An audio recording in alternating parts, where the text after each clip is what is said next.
That's right. Yep.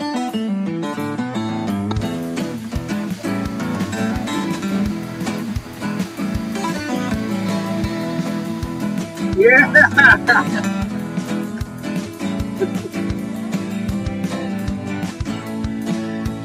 Client gave me that.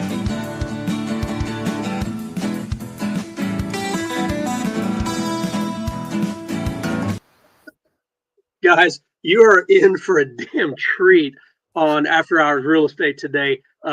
Chris Beshek, I am a real estate broker just outside of Austin, Texas. And in case you didn't know from the thumbnail, this is my good buddy Sting. That's funny. Oh man, this is awesome.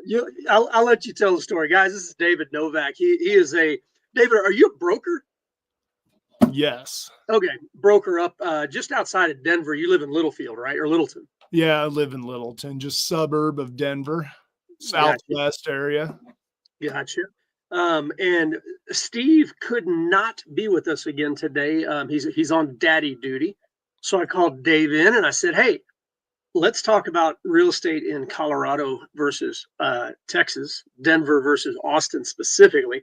So that's what we're going to do today. We're going to talk about the two markets, talk about what's going on, talk about. I mean, hell, if anybody here is looking to buy investment properties like we've got up there, then Dave's your guy. And if you're up there looking to bake in hell, then you can call me and I'll find you a place down here. We got you all covered. Yeah, we got you covered both ways. One of the things we do on After Hours Real Estate, guys, is we drink a little bit of alcoholic beverage from time to time. Man, what are you drinking?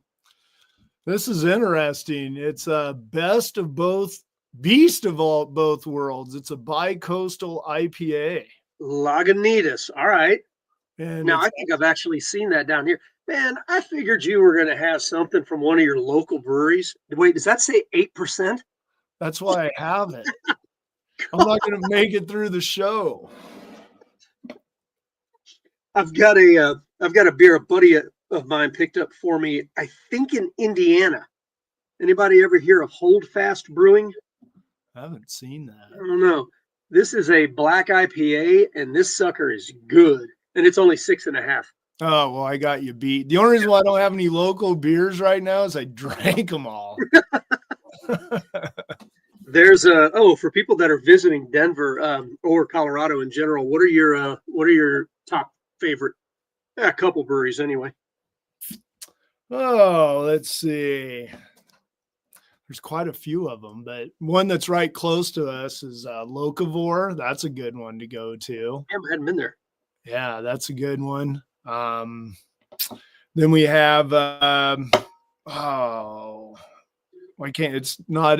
I can't think of it right now. Is it one I've had? What's that? Is it one I've had? I don't know if you have or not. Narrow it down very much. Yeah, I don't think that you have. We usually go to these little places and give them all a chance, and dude, that's the all good.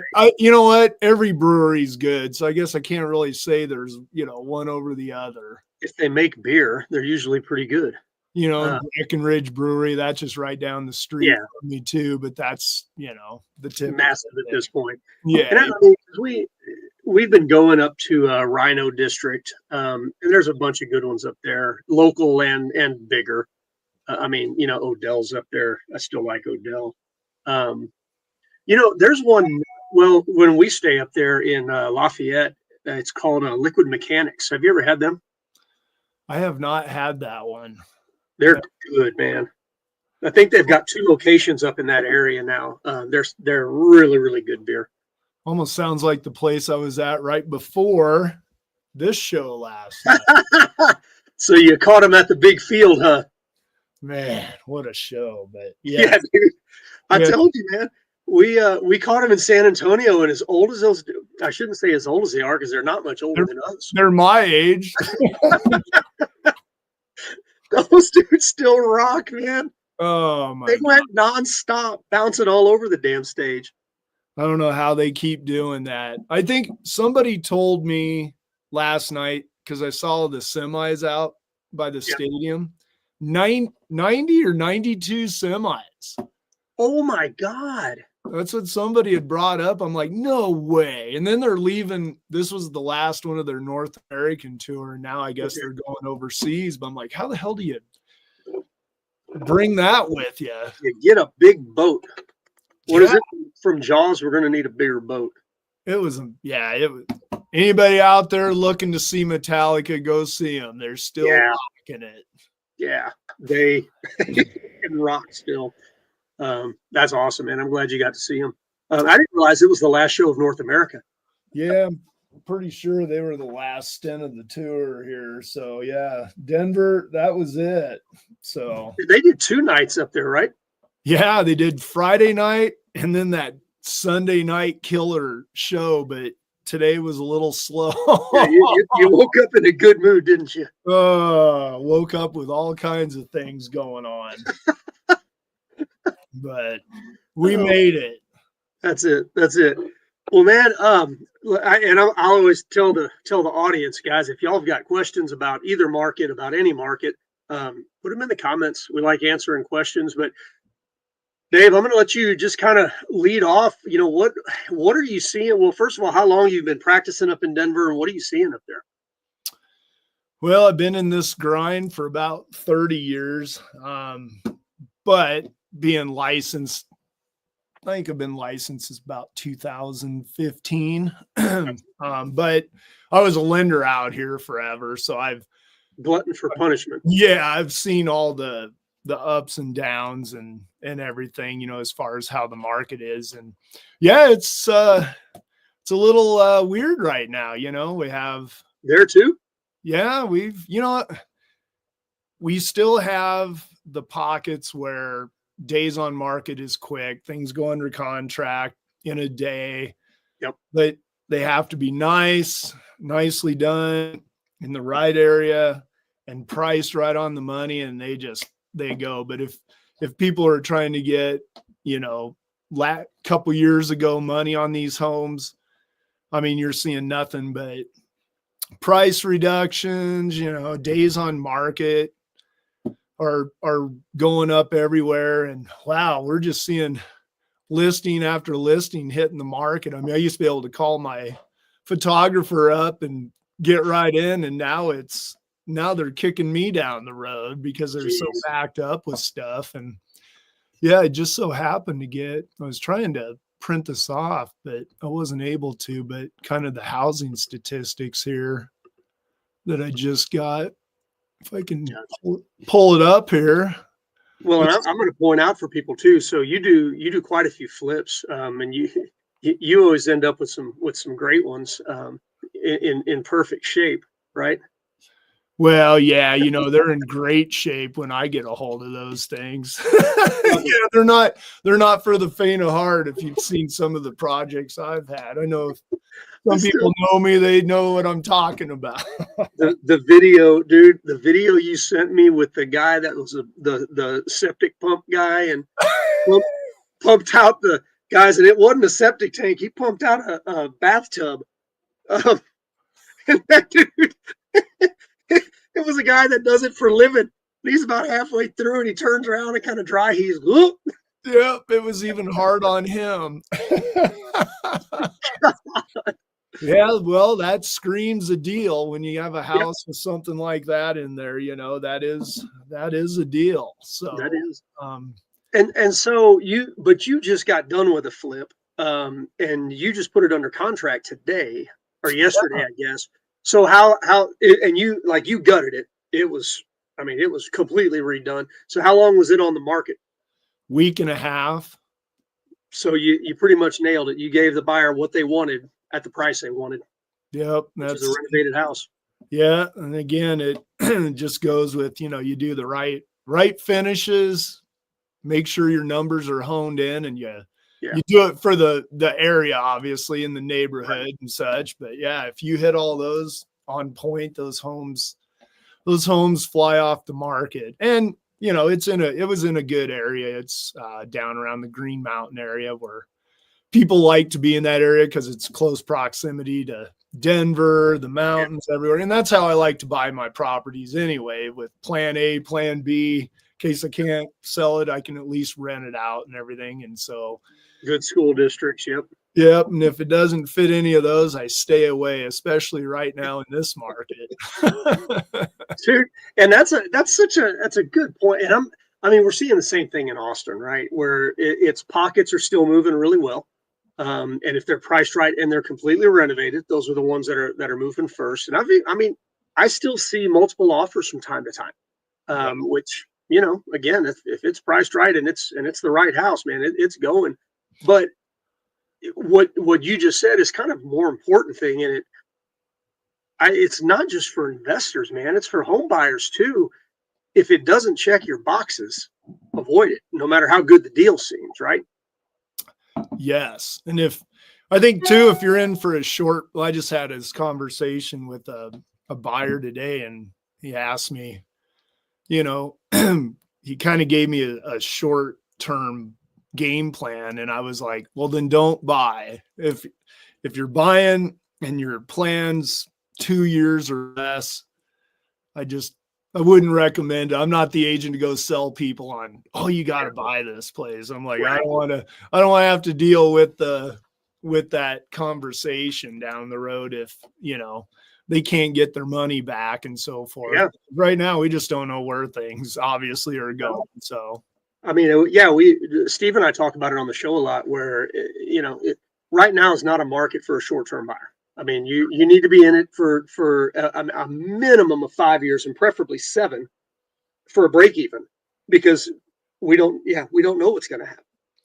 No, we don't. And, you know, and the thing is for the buyers, even all this hesitation because of the doom and gloom out there, but yeah, they just need to realize, for me in my lending days, that those, you know, you will have opportunities to refinance the homes down the road. So if you find that property, you're not short term, don't let all the doom and gloom keep you from doing something, because if you watch the media, it's always a bad time to buy a home or sell or whatever. So, you know, you just got to go with your situation. But I will say, if you're short term, stay out. Yeah, for sure. Yeah. Well, I mean, we'll see what happens with interest rates. Yeah, right. 10-year just doesn't budge. It doesn't. I mean, I looked today, Mortgage News Daily, and you know they're down to one of the lowest they've been in 2 years, with one other exception, and they're 6.65 like on average, and that's one of the lowest it's been in 2 years. Still beats the 18%ers I was doing back in the 90s. Oh, you were a part of that? That's how old I am, but I was just going to see what that 10-year, well, 4.232, you know, it's settled a little bit. Yeah, a little bit. It was up a little, but yeah, you know, it's just got to know that I don't think we're going to have the rates we had years ago, you know, getting the 2-3%. I think those are out the door, but I honestly don't want to see those again. I mean, the problems that it's causing right now, you know, because the funny thing, and I'm noticing this a lot now, where somebody was just asking me, like, hey, have you seen all the price the houses on the market in Blanco, which is a town another, I don't know, probably 30 minutes from Dripping Springs, away from Austin, and there's a lot of houses on the market. And what it was is, during COVID, people were all working from home, so they moved out to a nice little, you know, golf course community out there, had just really quiet, small town. And now a lot of the companies are calling them back in, and they're not going to commute an hour and a half to work, you know. So they're trying to sell the houses, and they're just kind of sitting, because there's not a lot of buyers for that community right now. Yeah. Well, or you have a seller like mine that moves to Costa Rica, and the listing is sitting there, and all of a sudden we had water damage. Another thing to deal with here this week, but yeah, conversation for another day. Yeah, man. Let's do. I'm gonna take a little bit of a sidebar here. And I just got to thinking about this. So, you know, people, if you're outside of Colorado, Denver, whatever, man, give people an idea of what to expect or what to kind of think about, when they're considering getting into a market like Colorado or Denver specifically. Give them the rundown of taxes and things like that. I mean, a lot of people may not know. Yeah, well, that's interesting too, because today I had that conversation with this buyer, but the property that he's looking at is up in the foothills. And the first thing I do it with all my buyers regardless. I tell them to call. I have a great insurance guy out here. I'm going to plug him right here. He's probably watching and laughing about it, but I send people there right away because homeowners is unbelievable out here. I mean, I don't know how it is. I don't know how it is there, but like I live in a house that we bought as a flip, but we ended up staying here. I put a new roof on. I've been here 7 years, and all my neighbors around me have had 2-3 roofs put on. I haven't done anything. It's just these insurance companies are clean, Yeah. I've lived out in Colorado. Listen, I've lived out here since 2002. I've owned a lot of properties. And you know how many roof claims I've had? 1. God. Yeah, but everybody else has a ton. But so anyway, back to that. Everybody needs to check with their insurance agent. And if you're out here in my area, I've got somebody I can send you to. But you need to check the premiums because this property, on a scale of 1 to 10, it was a 10 out of a 10 as far as how bad the fire is. Oh, dude, I'm telling you, it's crazy. I mean, and we've got the 2 down outside of Colorado Springs and up through the pass. And I think the first one we bought in 22, so we've had it for 3 years. And I think our insurance has gone up over double in 3 years. I believe. And you'll love this. And guys, he's right. If you're dreaming of a mountain home or something up in the hills and in the trees and stuff, you better have your insurance dialed in because a lot of times you won't be able to find an insurance company to write on it. And the other thing, and I'm going round and round with Allstate right now because they keep raising my premiums. Oh yeah. And they sent an inspector out to the house. This is the one in Cascade. And they called me and they're like, hey, by the way, you need to tear down your storage shed. You need to get rid of your flower beds, the deck on the side of the house. You've got to put metal flashing behind it or tear it off. They're like, you got to do all this stuff or we're going to drop you. Like, what the hell do you mean you're going to drop me? Yeah. And I started adding up all the stuff. And, I'm telling the people, like, you're asking me to reduce the value of my house, probably at least $20,000. Right. Are you going to drop my premium? And they're like, nope. Yeah. What? Are you going to reimburse me for the money that I'm losing? Nope. It's bad. Yeah, it is. And I mean, it's getting worse. And I have listings up in the Pine area, and we ran into some snags with potential buyers because they can't build on them right now because the insurance companies just won't insure them. And I had a cabin up there, early on. And I remember I had insurance for like Lloyd's of London or something because of the way it was. But yes, check your insurance. If you're looking around out here, especially up in those foothill areas, because there's no sense getting excited about the property and find out it's uninsurable. Or like this, the premium on it was like $8,000 to $10,000 a year. Yeah. On that. Yeah. And then on top of it, taxes, property taxes. A lot of us have just been getting, nailed with our property taxes. They keep going. Wait a minute, man. I was told that one of the reasons I should buy property in Colorado is because it's got cheap property taxes. Well, I'll be honest with you. When you look I'm from Nebraska originally, and the taxes there are unbelievable. Out here, I'll have to say Colorado still isn't up there with everybody else. It's just everybody. Just your mindset. You get your thing and you're like, oh my God. You're used to paying $1,500. It goes to $2,500. Like, what the hell? Yeah. So, I mean, in the grand scheme of things, the taxes are still, in line. I mean, they're nothing like Nebraska. I don't know how yours are, but Nebraska, I think you can figure about 2 to 3% of the value of the home are your property taxes. Yeah, that's what it is in Texas, and it just depends on where you are. Out in the county, outside of the city where you have less services, I've seen as low as 1.5. But I mean, there's master plan communities here where I've seen as high as 3.4%. And I know Dallas's are higher because they've got muds and pits and all that other stuff. Well, that too, you got to pay Jerry Jones.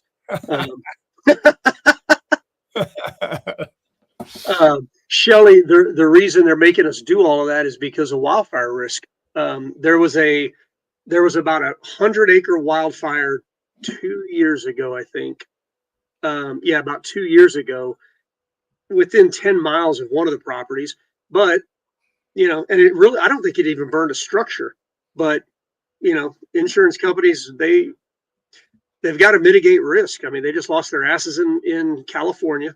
They lost their asses in Texas and Louisiana and Florida with the hurricanes of the last 10 years.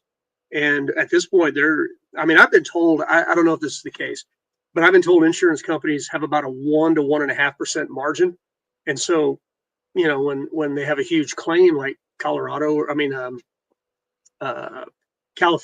or Texas coast or anything like that, they have to raise everybody's premiums to pay out. So it's all about wildfire risk. But that's happening in Dripping Springs too. I mean, our property here has gone up. I think it's doubled in the last 5 years, if not 2.5 times. Yeah. Yeah, we have a self-storage facility, and that doubled. We got our tax bill on that, and they doubled us on that. So needless to say, we contested it. But so it's just, if you're looking around, definitely take into account that, because anymore, used to be you'd want a free and clear house, but anymore the escrow payment is as much as a house payment, Seriously. So and people are, that's one thing I've been getting some calls on, or people are, struggling right now because on top of high expenses on everything else, you got your escrow payment went up, and people are just strapped already. And and unfortunately, it's not like when you're out looking to buy, you can't make the reaction as quick as if you own the house already. But I'd have to say though, the big thing out here is just the insurability. That is just it's tough. Yeah Shelly, it wasn't the flowers that I had to take out. It was all the mulch and everything else. I mean, I just told them I'll friggin' pour a concrete beam around the outside of the house. The funniest thing though, and I guess there's some type in Colorado or anywhere where there's wildfire risk, I guess there's a ratio of how tall the trees are and how close they can be spaced together and how steep the hill is. We've got a pine tree that's probably, I don't know, 2.5, 3 foot in diameter, right next to the house. And I'm like, I guess they're going to make us tear that pine tree out. Yeah, they would here. They didn't. Wow. They were completely fine with it. I guess it's tall enough that they don't think that the flames could get up. They did want me to take out one of my neighbor's shrubs though. Really? I'm like, what are you talking? I don't even own that shrub. I can't take it out. They're like, oh, that's on your neighbor's property? Yeah. Are you going to cancel my policy because of my neighbor's landscaping? What the hell? I just know if a tree's close to the roof out here, the insurance companies, they make you cut it away. Ah, man. Crazy. That's what we should do sometime. We'll get my insurance guy, Abe, on here. He can break this down for us, and that'd be fun. We could get him and my broker down here in Texas and just have like a 4-way on here. You can get us the best deal. Yeah, that's right. That's right. That could be fun. That could be a lot of fun. Oh, so what else? If somebody wants to buy something out there, what are, besides insurance, what are kind of the main considerations? Well, I always go back to the lending days. You got to make sure, get pre-approved and really have a a firm grasp on your house payment, because out here, you know, prices, even though the market's changing, we're still seeing some pretty good, you know, prices on homes and so forth. And I never would think first time home buyers, you know, working with them, they'd be buying a $600,000-700,000 house with, you know, property taxes at $4,000 and homeowners insurance at $4,000. And Yeah.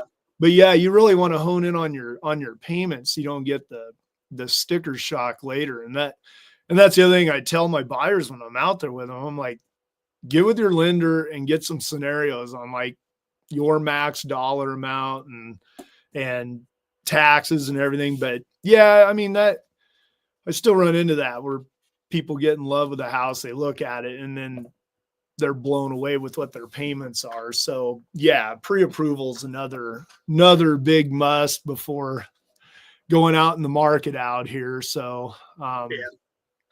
That's one, and that's kind of linked. One of the conversations I always have, because I mean, everybody thinks that you need to put 20% down, and you know, and I try to dial people back. Like, no, I would never put 20% down on a house, even though I have twice before. I wouldn't do it. Yeah, I wouldn't do it anymore. But if you're not going to put 20% down, you got to scale back according to your budget, because that 15% can make a pretty big difference. I mean, hell, 15% of 500,000 is what, $75,000. I mean, that can make a difference of $400 or $500 a month. So, well, and the one thing we're seeing out here, I don't know if you're seeing it there, but a lot of buyers. This lady, dude, do you know this? I don't even know who this lady is. I don't either. I figured it was somebody you worked with. But what was I saying? Oh, the thing we're seeing a lot of here, and I don't know if you are there, but buyers paying concessions now. We're getting a lot of that. Oh yeah. You know, make deals happen so then they can do those buy downs. And then also, you know, we have some scenarios where those loan assumptions are still working. Yeah, saw one the other day here. Yeah. But it's so tough still, because if you're buying I just had a scenario from one of my clients where the house is like $1,000,001 and they may owe like 600,000. You know, it's a pretty big gap to bridge when you're trying to assume. And, you know, the rate was at 3%, but you pay all that cash to assume, and it just isn't worth it. Yeah. Well, but I mean, you can still take out a second against that other part of it, right? Actually, to purchase that house, you have to come in, and let's say, you know, I want a full disclaimer on this comment. You know, I sold my mortgage company back in 2014, or my mortgage bank, but I know things have changed. But I think you have to still come in, bridge that gap with your money up front, and then you can take that second out later. After the fact. Gotcha. And then pull it out, you know, pull that money out if that's what you want to do. But yeah, so you can be creative on those assumptions out here, concessions. I've got some sellers doing owner carries, but the thing that makes me laugh, because I'm an investor, I love those things. But if you offer them out, a lot of real estate agents, they don't understand. They think they're going to lose out on the deal and everything. And it's just think of the seller as Chase or Wells Fargo. Yeah, the bank. Yeah, so we're doing a little of that too out here. Gotcha. What are y'all seeing from migration standpoint? Are y'all still seeing a lot of people come in from out of state? Honestly, if you had to ask me my thoughts, all my clients, they've all moved out. I don't have anybody come. Well, yours are going the other way. Yeah, every one of them I've sold, they're moving. You know, I had the guy go to Costa Rica. I had other clients obviously moving to Florida. I have a bunch there, Tennessee, Carolinas, Texas. Yep. Yeah, I actually got a referral where he isn't really moving here though. He's just looking for like a vacation home, but he's out in California. But yeah, you know, I think that's I think that's kind of simmered down a bit. Again, with the way employers are being now and everything else. Yeah. So yeah, I think now, if unfortunately some of the people moving out, and so, it's because of job loss and everything, everything that's going on right now. But yeah, I don't feel that influx of people like I did. But like I said, all my people got out of here anyway. They moved out. Yeah. So that influx is definitely slowed down here. We still see it a little bit, but I mean, I've had several buyers that were looking to come here from California and then kind of diverted to other parts of the U.S. I think sometimes you get, people are like, they get sucked in by the headlines, right? Because Austin was such a massive place during COVID for people to move, and the prices went up. And then every headline you saw was, Austin's crashing, the market's going to crash, it's going to have massive losses, and everybody's like, oh crap, I'm not moving there. And I mean, we've seen the losses in the outlying areas. Dripping Springs has lost value. Everything out to the hill country except for Fredericksburg, that's still doing its thing. But really, Austin proper, and then kind of the north and the east, they haven't lost much value. Bastrop has a little bit, but they haven't lost a ton of value just because there's still, cheaper houses available, I guess, is the biggest thing. In Austin, when you're close to the city center, that value is never going to do much. It's flattened, but it hasn't really gone down. So yeah. I think to add on that too, what flattened here, I feel our Airbnbs. Yeah. Because we've had such a regulation on those anyway. Like I had a project up in Breckenridge. Ooh, while we were working, a major restriction. Yeah, well, while we were working on it, the city passed an ordinance that I think there was only like 2,000 permits. And before that, there were like 15,000. Yeah, and it was all of Summit County. It actually, you saw the values and such kind of moved down, and this was during a hot time, because that shows you how important those rentals are. And people were freaking out, because you had to get a license and all that. Fortunately, we did, but I sold the place anyway. I just didn't want to be a part of those regs. But I get a lot of, I don't know about you, but I got a lot of people still wanting Airbnbs and asking me questions even in other states about them. And, but yeah, here, I think those have kind of simmered down a bit, unless you have that niche property. Right. And that's, they have here too, especially out, Dripping Springs was a major wedding destination. And that's died down after COVID. According to all the people that run wedding venues, most people now are not opting to have those huge weddings anymore. They're doing really small weddings and stuff like that. So that affected the Airbnbs out here as well.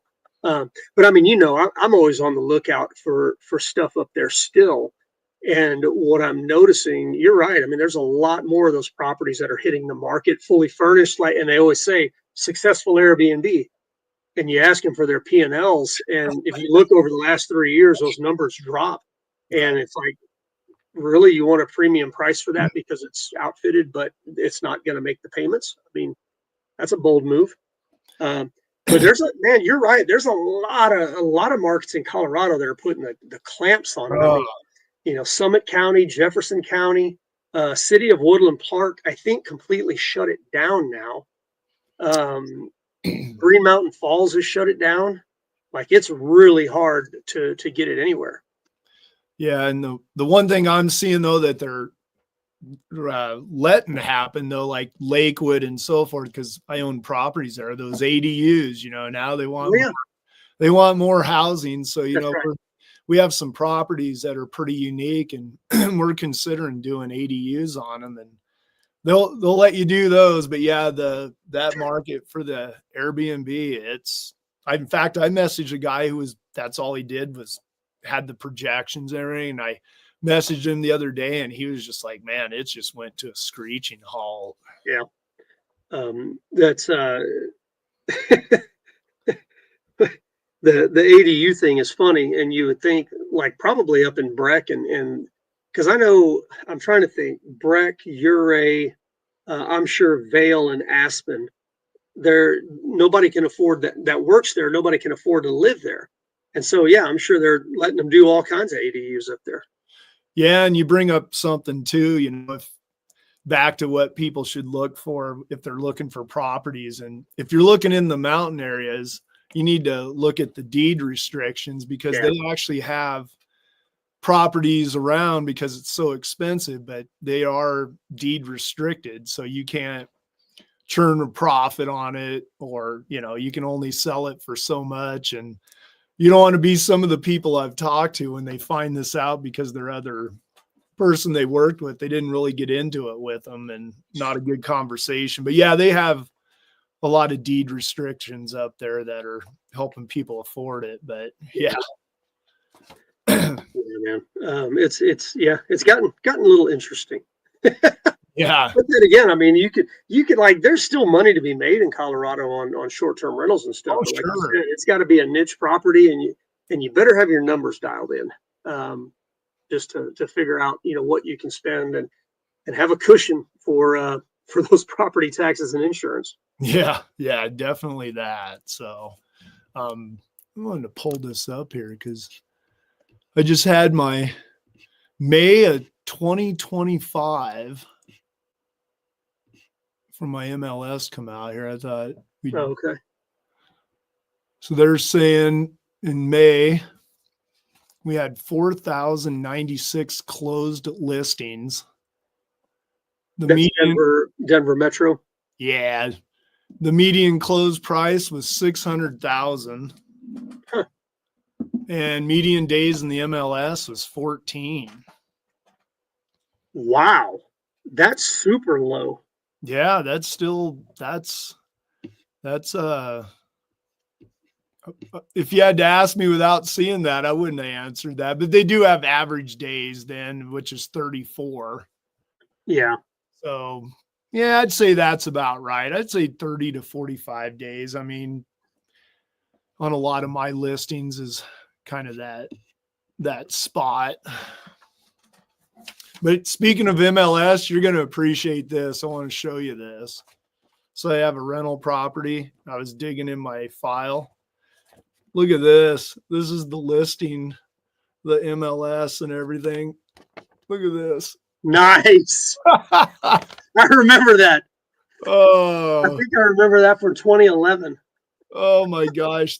This house was $16,500. $16,500.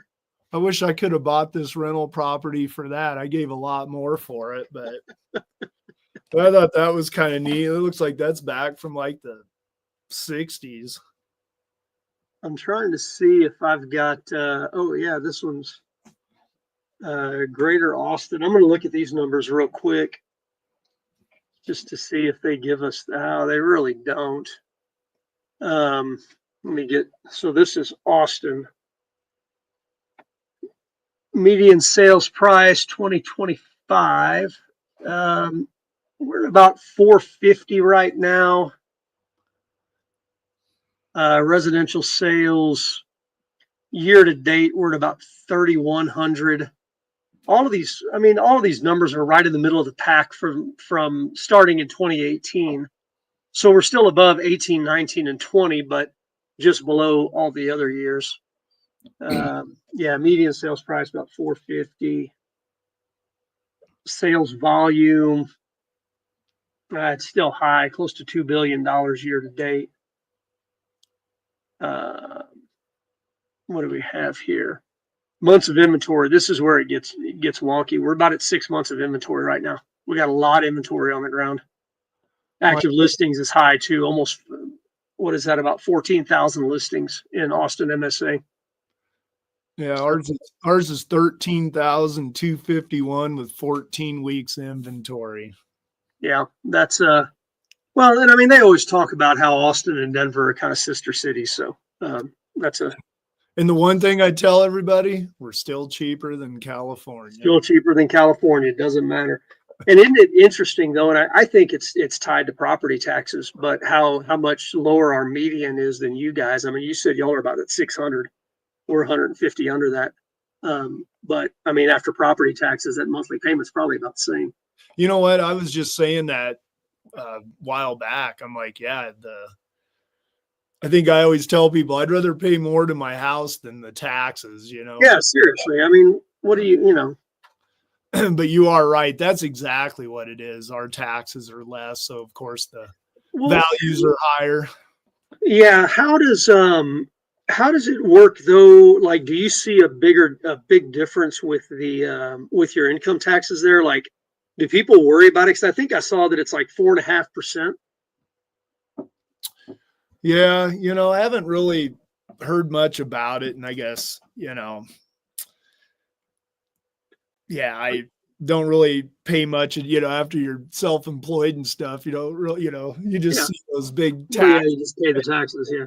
But Well, yeah, and I just got to thinking about it. So let's say somebody makes 100,000 a year, because that's easy enough math for my brain to do. You know, $100,000 a year will buy you, call it $600,000. Okay, and you said a while ago, you know, maybe $4,000 in taxes on that. Well, the income tax at that point would add 4,500. So you're 8,500. I mean, realistically, most $600,000 properties around here, property taxes are $9,000 to $10,000. So, I mean, yeah, you probably are better off living in Colorado at that point. yeah. Well, we have special metro districts though. Like, Okay. I do a lot of business in an area, Sterling Ranch, and it's metro district, special metro tax. And oh my gosh, I got a listing coming around we're going to be putting on, but I think the taxes on it are $16,000 a year. But it incorporates, Going to be it's at? like the HOA and everything is included into it. But Okay. still, at the end of the day, it's still high regardless if you. What's the value of the house roughly? That one's going to be like $1.2 million. Wow. Okay. So yeah, I mean, if you're $1.2 million here in the county, I mean, yeah, you're probably 18,000. So that's pretty close to the same at that point.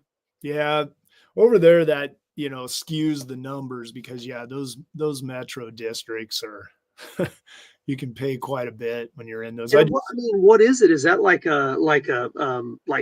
fire and EMS and roads and like, is that what it's covering? Trails and all kinds of stuff, you know. So that's our equivalent of a municipal utility district or a public improvement district, where the more amenities you have, the more taxes you pay to maintain them. Right. Well, and it makes sense because it was a brand new area. Gotcha. And, you know, so the infrastructure, you know, they had to get that all built out. And that's exactly, what I was telling you a while ago. 3.2 to 3.5% taxes here. It's those areas where they're having to put in all the infrastructure for the master plan communities. That's what it is. Yeah. So, and then the water's high out. Well, not really that area, but I used to live out in an area close to that, and the water bills were extremely high. So for people that don't know, because Texas is really different in this regard, talk about who owns the water in Colorado. Who owns the water? Yeah. Well, we don't. Yeah, you know, and whatever water we do get, but yeah, you know, wish we owned that. But yeah, there's the county, you know, and the municipalities there, you know, that have that stuff, you know, because like when you're buying a home or selling a home, I give a net sheet to my clients and I always tell them, I'm like, this fee right here is to make sure your water bill's paid. And they're like, well, I pay it. It's automatic, blah, blah, blah. I'm like, yeah, but if for some reason it wasn't paid, they can put a lien on your property. Oh my God. And the title companies have to handle it all at closing. Yeah. And for those of you in Colorado wondering, Texas's rule of capture, if it falls on your property, it's yours. Now, if you buy it from a municipality or whatever, you know, that's different. But like my house here, It's 100% rainwater. I don't have a well in the ground. We catch it on the roof. It runs into a big tank. Yeah, they had heartburn out here with people doing that. They instituted, what I understand, they instituted a rule that you couldn't do it. And then they said, oh no, you can do 500 gallons of capture. Yeah, it's been kind of back and forth. That's crazy. We got to give a shout out. Absolutely. We'll give a shout out to the Cowboys, not to Jerry Jones. Sure. We'll cuss and shake our fist at Jerry Jones. Yeah, right. All right, man. Well, hell, we've been going for a while, guys. If you've got any questions after the fact on this, whether it's Colorado or Texas, I mean, drop comments in. We'll answer them. And if it's a part of Texas that I can't go to because I don't feel comfortable there, I've got resources. I know Dave's got resources in Colorado outside of areas that he works. So, we got you covered in both states for sure. Man, I appreciate you. Hey, it's always fun, and it's always good to have a little happy hour after a long day. That's right. Had to get back on track after. I was about to say, now you got to go back to work. After Metallica. All right, guys. We'll see y'all next Monday. All right. We'll see ya.